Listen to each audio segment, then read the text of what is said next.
तर मित्रांनो, ॲग्रीमेनिया या यूट्यूब चॅनलवरती तुमचं सर्वांचं स्वागत आहे. आजच्या व्हिडिओमध्ये आपण पाहणार आहोत कृषी यांत्रिकीकरण. त्यामध्ये आपण पाहणार आहोत कोणकोणते तुम्ही यंत्रांना किंवा अवजारांना अर्ज करू शकता, त्यासाठी काय पात्रता असते, कागदपत्रे कोणते लागतात, अनुदान कोणत्या यंत्रासाठी किती आहे, त्याची निवड प्रक्रिया कशी असते आणि अर्ज कसा करायचा, या सर्व गोष्टी तुम्हाला ह्या एकाच व्हिडिओमध्ये पाहायला मिळतील. चला तर मग आपण पाहूयात. तर यंत्र आणि अवजारे. तर ह्या राज्य कृषी यांत्रिकीकरण ह्या योजनेअंतर्गत तुम्ही खालील अवजारांना किंवा यंत्रांना तुम्ही अर्ज करू शकता. त्यामध्ये आहे ट्रॅक्टर, पॉवर टिलर चलित अवजारे, बैल चलित यंत्र किंवा अवजारे, मनुष्य चलित यंत्र अवजारे, प्रक्रिया संच, काढणी पश्चात तंत्रज्ञान म्हणजेच थ्रेशर विशेषसारखे असतात, मळणी यंत्रासारखी, त्याला तुम्ही अर्ज करू शकता. फलोत्पादन यंत्र म्हणजे बागेत चालणारे अवजारे, यंत्रे, ट्रॅक्टर यासारखे. वैशिष्ट्यपूर्ण यंत्र अवजारे. त्यानंतर स्वयंचलित यंत्रे. जर तुम्हाला ड्रोनसाठी अर्ज करायचा असेल तर ह्याच्यामध्येच दुसरा ऑप्शन आहे, तो म्हणजे उच्च तंत्रज्ञान उत्पादन सेवा सुविधा केंद्राची स्थापना. तर ड्रोन ओके, ही तर भाडेतत्वावरील सुविधा केंद्र हा ऑप्शन तुम्हाला त्या ठिकाणी निवडायचा आहे त्यावेळेस. आता आपण पाहू आवश्यक कागदपत्रे यासाठी काय लागतात. तर यासाठी लागणार तुम्हाला आधार कार्ड, 7/12 उतारा, 8 त्यानंतर ज्या तुम्हाला कंपनीचा किंवा म्हणजे खरेदी करायचा अवजाराचे कोटेशन लागणार आहे. जी कंपनी किंवा जी एजन्सी असते ती तुम्हाला जी अवजार पुरवते ते तुम्हाला कोटेशन काढून देत असते. तसेच केंद्र शासनाच्या मान्यताप्राप्त तपासणी संस्थेचाच असावा ते, म्हणजे VST, शक्तिमान ह्या कंपनीचे जे अवजार आहेत ते म्हणजे मान्यताप्राप्त संस्थेचे आहेत. तसेच SC ST वाल्यांसाठी जातीचा दाखला लागणार आहे, स्वयंघोषणापत्र आणि पूर्वसंमतीपत्र. ओके, तर पूर्वसंमती आणि स्वयंघोषणापत्र हे तुम्हाला कृषी सहाय्यक तुमच्या गावात ते तुम्हाला देतील. आता बघू पात्रता. तर शेतकऱ्याकडे आधार कार्ड असणे आवश्यक आहे. त्यानंतर शेतकऱ्याकडे 7/12 आत असावा. शेतकरी अनुसूचित जाती जमातीमधला असेल तर त्याला जातीचा दाखला आवश्यक आहे. आता महत्त्वाचं पहा, फक्त एकाच अवजारासाठी अनुदान देय राहील. म्हणजेच तुम्ही एकतर ट्रॅक्टरला किंवा पॉवर टिलरला किंवा ट्रॅक्टर चलित अवजाराला अर्ज करू शकता. हा मुद्दा खूप महत्त्वाचा आहे. त्यानंतर कुटुंबातील व्यक्तीचे नावे ट्रॅक्टर असल्यास ट्रॅक्टर चलित अवजारासाठी म्हणजे ट्रॅक्टर चलित अवजार जर घ्यायचं असेल तर तुम्ही त्यासाठी अर्ज करू शकता. त्यासाठी तुम्हाला तुमच्यापाशी ट्रॅक्टर आहे त्याचं तुम्हाला RC बुक हे अपलोड करावे लागेल किंवा सोबत जोडावी लागणार आहे त्यासाठी. त्यानंतर पुढं काय सांगितले, एखाद्या घटकासाठी किंवा अवजारासाठी लाभ घेतला असल्यास त्याच घटकासाठी किंवा अवजारासाठी पुढील एक परंतु इतर अवजारासाठी अर्ज करता येईल म्हणलं. म्हणजे एकदा तुम्ही ट्रॅक्टर घेतल्यानंतर पुन्हा तुम्हाला 10 वर्षे ट्रॅक्टर तरी घेता येत नाही म्हणलं खाली दिलं आहे. उदाहरणार्थ शेतकऱ्याने सन 18-19 ट्रॅक्टरसाठी लाभ देण्यात आला असेल तर त्याला पुढील 10 वर्षे ट्रॅक्टर घेता येणार नाही. सन 19-20 इतर अवजारासाठी तो मात्र लाभ राहील. म्हणजे एकदा त्यांनी ट्रॅक्टर अर्ज केला तर पुन्हा त्याला 10 वर्षे ट्रॅक्टर मिळणार नाही. कुटुंबातील दुसऱ्या व्यक्तीने तुम्ही अर्ज करू शकता, त्याला काही अडचण नाही, पण त्या एखाद्या व्यक्तीला अर्ज करता येणार नाही. दुसऱ्यासाठी तो अर्ज करू शकतो, म्हणजे पॉवर टिलरसाठी तो अर्ज करू शकतो किंवा ट्रॅक्टर चलित अवजारासाठी अर्ज त्याला करता येईल. आता पाहू याला अनुदान किती भेटेल. तर ट्रॅक्टरसाठी पूर्वी 1 लाख अनुदान होतं, तर आता वाढवून 2 लाख एवढे अनुदान केले आहे. पॉवर टिलर 2 प्रकारचे पॉवर टिलर बघायचे, एक 8 HP पर्यंत आणि एक 8 ते 11 HP पर्यंत असा असतो. तर जर तुम्ही 8 HP पर्यंत अर्ज केला असेल तर पूर्वी त्याला 85,000 अनुदान होते, तर आता 1 लाखापर्यंत त्याचं अनुदान वाढ केली आहे.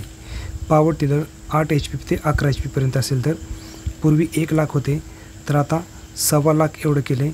SC ST अल्पभूधारक यांना, इतरांसाठी 1 लाखाचं आहे बाकीच्यांसाठी. कांदा चाळीसुद्धा त्यांनी अनुदान वाढवले. बघा, कांदा चाळ पहिली 25 टनापर्यंतच कांदा चाळ असते आणि त्याला 3,500 प्रति टन या पद्धतीने अनुदान होतं, म्हणजेच 85,000पर्यंत अनुदान ते जात होतं. तर आता 25 टन कांदा चाळसाठी 4,000 प्रति टन याप्रमाणे सुद्धा अनुदान आता वाढवले आहे. 35,000चं त्यांनी 500 रुपये आणखी वाढवले ते आता पुढं आणखी त्यात रक्कम वाढते. आणि कांदा चाळीची क्षमता पूर्वी 25 टनपर्यंत होती, आता 1,000 टनापर्यंत त्यांनी वाढवली आहे. आता पाहू निवड प्रक्रिया. ज्यावेळेस शेतकरी किंवा लाभार्थी महा-डी-बी-टीवर अर्ज करतात ते अर्ज केल्यानंतर त्यांची काही दिवसांनी लाभार्थ्याची निवड झाल्याचा मेसेज त्यांना येतो. मेसेज आल्यानंतर लाभार्थीने 7 दिवसाच्या आत कागदपत्रे अपलोड करावी लागतात, जे आता आपण पाहिले ते आधार कार्ड, 7/12, 8 बँक पासबुक, त्यानंतर आता हे कोटेशन लागतं अवजारासाठी म्हटलं तर, त्यानंतर टेस्ट रिपोर्ट लागतो, नंतर डीलर सर्टिफिकेट अपलोड करायचे लागते, इत्यादी कागदपत्र त्यांना अपलोड करावे लागतात. नंतर त्या कागदपत्राची कृषी सहाय्यकाकडून छाननी केली जाते किंवा ती पडताळणी केली जाते. बरोबर असेल तर ते पुढील प्रोसेससाठी पाठवले जातात. नंतर लाभार्थ्याला बिल अपलोड करण्यास सांगितलं जाते. ह्यावेळेस त्यांनी बिल अपलोड करताना शेतकऱ्यांनी विशेष काळजी घेणे गरजेचे आहे. म्हणजे ज्या ठिकाणी तुम्ही बिल अपलोड करता त्यावेळेस तुम्ही RTGSने जर रक्कम दिली असेल ट्रॅक्टरच्या म्हणजे मालकाला तिथे, तर तुम्हाला ते RTGSची पावती आहे त्या ठिकाणी तुम्हाला अपलोड करावी लागते.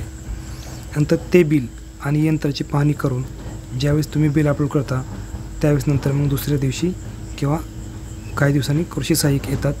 ते तुम्ही बिल अपलोड केलेलं असते ती छाननी केली जाते आणि तुमचं जे यंत्र आहे जी तुम्ही घेतलेले ते यंत्राची घरी येऊन तुमच्या पाहणी केली जाते.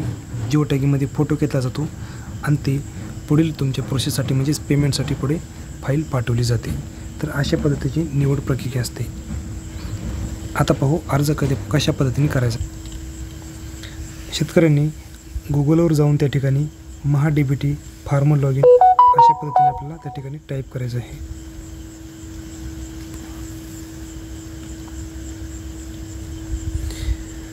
महा-डी-बी-टी फार्मर लॉग इन या ठिकाणी टाईप केल्यानंतर आपल्याला अशा पद्धतीची विंडो दिसेल. त्यातलं जे 2 नंबरचं ॲग्री लॉग इन त्यावर क्लिक करायचं आहे. त्यानंतर तुम्हाला ही अशी पॉपअप विंडो ओपन होते एक, ते ओके दाबायचं. त्यानंतर वैयक्तिक शेतकरी ऑप्शन निवडायचा आणि शेतकरी आय डी आपला जो काढलेला आपण त्या ठिकाणी आपल्याला टाकायचं आहे आणि OTP पाठवा यावर क्लिक करायचं आहे. जर तुमच्यापाशी शेतकरी आय डी नसेल तर ह्या लाल अक्षरामध्ये लिहा शेतकरी ओळख क्रमांक जाणून घेण्यासाठी येथे क्लिक करा. ह्यावर क्लिक करून तुम्हाला तिथं आधार नंबर टाकायसाठी विचारला जातो, तो टाकायचा. नंतर एक OTP येतो, OTP टाकायचा. OTP टाकल्यानंतर तुमचा जो फार्मर आय डी ते या ठिकाणी 11 अंकी फार्मर आय डी आपोआप कॉपी होऊन आला जातो. ही दुसरी पद्धत झाली. जर तुमच्यापाशी जर फार्मर आय डी नसेल तर जाणून घेण्याची पद्धत.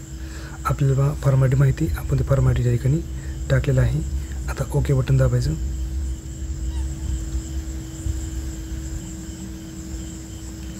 आणि जो आपला OTP आला तो OTP या ठिकाणी आपण टाकून घेऊ. OTP तपासा यावर क्लिक करायचं.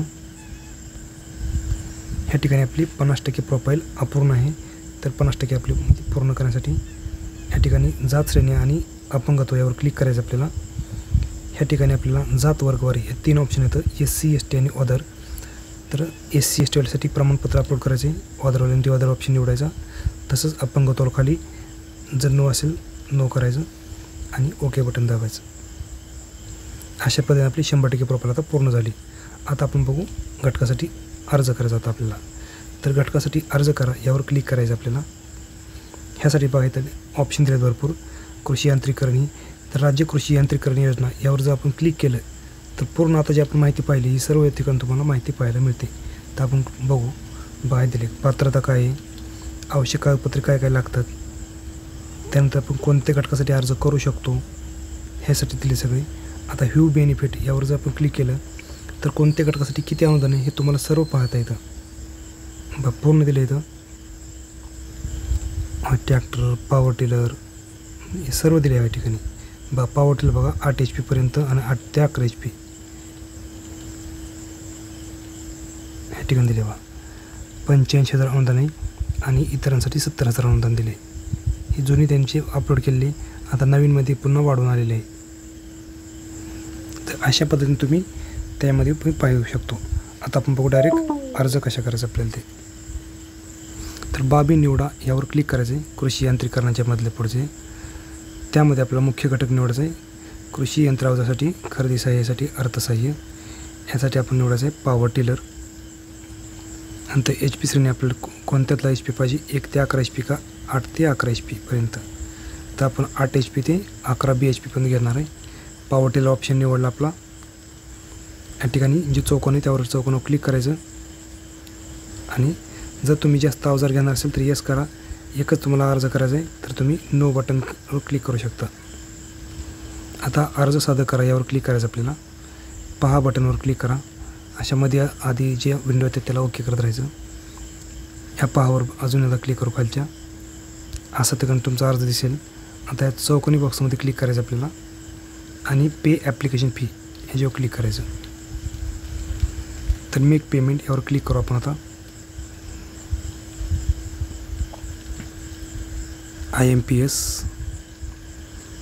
पे गव्हर इंडिया पेमेंट प्रोसीड ह्या ठिकाणी आपण स्कॅनरच्या मदतीने करतो आहे म्हणून QR कोड ओपन करणार आपण. ह्या ठिकाणी भीम UPI निवडायचं तुम्हाला. मेक पेमेंट जो स्कॅनर येईल तो स्कॅन करायचा दुसऱ्या मोबाईलने. ओके झाला ते. अशा पद्धतीने आपला अर्ज पूर्णपणे सबमिट झाला आहे कारण सक्सेस मेसेज आपला वरती आलेला आहे. तुमचा अर्ज पाहण्यासाठी तुम्ही घटक इतिहास पहा ह्यावर क्लिक करू शकता आणि ह्यामध्ये लागू केलेले घटक यावर जर तुम्ही क्लिक केलं तर आपला अर्ज या ठिकाणी जमा म्हणजे दिसतो आपल्या पूर्ण या ठिकाणी बघा. तर अशा पद्धतीने आपल्याला अर्ज करायचे आहेत. तर मित्रांनो, कशी वाटली आजची माहिती? जर व्हिडिओ आवडले असल्यास आपल्या चॅनलला लाईक करा, व्हिडिओला लाईक करा, व्हिडिओवर कमेंट करा, इतरांना शेअर करा आणि तुमच्या काय समस्या असतील तर कमेंट करून त्यावर विचारा. आपण त्याचं योग्य ते सोल्युशन देण्याचा प्रयत्न करू. आणि आपल्या चॅनलवर तुम्ही नवीन असाल तर चॅनल आपल्या नक्की सबस्क्राईब करा. धन्यवाद. थँक्यू.